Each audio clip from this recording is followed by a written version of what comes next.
Cirkā parasti ir daudz cilvēku, bet tas ir darba dienā. Bet cirkam darba dienas bieži vien ir brīvdienās. Tad, kad citiem ir darba dienas, tad viņiem ir brīvdiena. Tā ir arī šodien. Cirks ir galīgi tukšs, bet tas nenozīmē, ka mēs nevaram iepazīties un atrast cirku māksliniekus, kas šodien šeit trenējās un mēģina.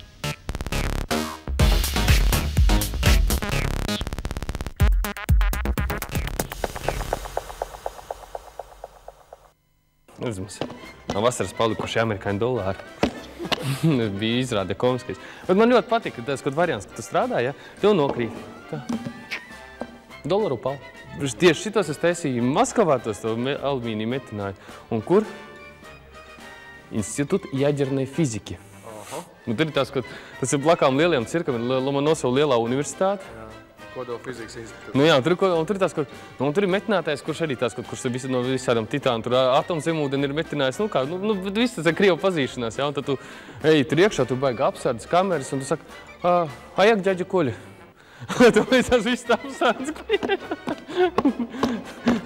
Un tā padomāt, ka tādā institūtā tur viss vispār, pēc maz, ne jau karojošas valsts, bet vispār cita reģiona tur pārstāvs. Nu tā. Bet viņš, Kas ir cirka dzīve, kā saka, ikdienā? Cirka dzīve ikdienā ir tas 5 minūšu priekšnesums, kuram gatavojās tās kaut visas pārējās 24 stundas. Jums tā tomēr tā braukāšana nav nogurdinoša, nav grūti? Grūti.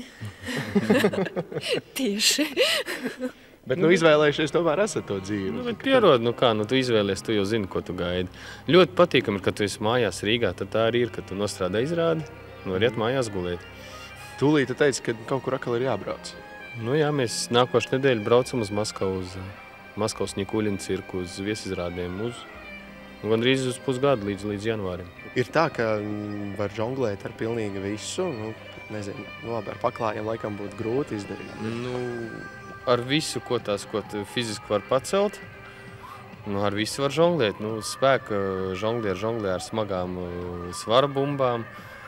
Ir ekstremāļi žonglieri, kur žonglieri tur ar cirviem, nažiem, ar motorzāģiem, jā. Ar jēlām olām pats personīgi esmu žonglējis, jā, tās, ar visu, ar nažiem, dakšiņiem, visu var žonglēt. Starp citu par jēlām olām, jūs no rīta abi divi brokastis taisot viens otram arī žonglējat olas, tur uzsit kaut kā tur par to pānu, lai viņi labāk iekrīt. Жонглировать. У нас есть сыночек, поэтому это его уже привилегия. Kā viņam? Это привилегия. Viņš arī būs cirka mākslinieks. Это как сам уже решит. Cik ilgi tu kaut ko šādu? Kas kā? Tās pilnīgi neizdarās. Kas tur, ja tā paņem vienkārši, jā, viss pārstākais kaut kāds. Tas ir vienkārši. Praktiski vienkārši, jā, tur šādi.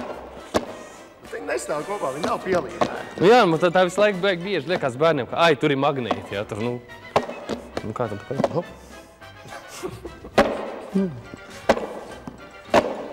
Bet ir daudz lietas, kas liekas, teiksim, kas ir tā, sarežģīti, jā, un ir reāli sarežģīti ir šitāds. Tas ir daudz sarežģītāk. Tad, kad es atceros, ka es sāku uzstāt, es domāju, baigi labi, es baigi krūtēs, un tur gandrīz zvaigžņu slimība varētu būt, jā, ja es tagad padomāju, ko es toreiz prātīju, tad es nezinu, kā man vispār laid manēžā, jā. Jo tā, nestāv uz vietas visu laiku, kaut ko jaunu iemācās kaut kā. Par to žonglēšanu, tas ir kas tā ir? Fizika, tas ir treniņš. Tur ir viss kopā. Tur ir gan treniņš, tur ir fizika, tur ir matemātika, tur ir matemātisks aprēķins, ir diezgan daudz. Vienkārši tā paņem 3 priekšmets un žonglēt jau var katrs, jā. Bet, lai varētu žonglēt to labi, precīzi, tur ir jādomā gan kāda ir cilvēka tās fizioloģija, kā pareizi turēt rokas, jo savādāk nevar iespējams sasniegt tur kaut kādas lielākas rezultātus. Kas tagad ir tas populārākais, jāsaka, pasaules arēnā? Ko tad izpild, uz ko tiecās? Viss pieprasītākais ir būt oriģinālam. Teiksim, nav svarīgi, vai tu ar ko tu žonglē, kā tu žonglē, bet lai tas izstītos oriģināli, lai tas nebūtu tā kā citiem. Jā. Protams, tehnoloģijas, lai tas spīdētu, lai laistītos varbūt tās, lai,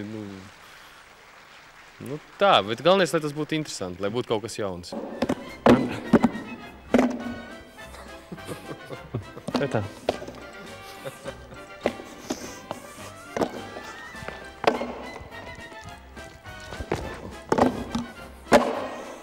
Ei, viss. Ļoti vienkārši, ja? Kā redz, viss ir ļoti vienkārši.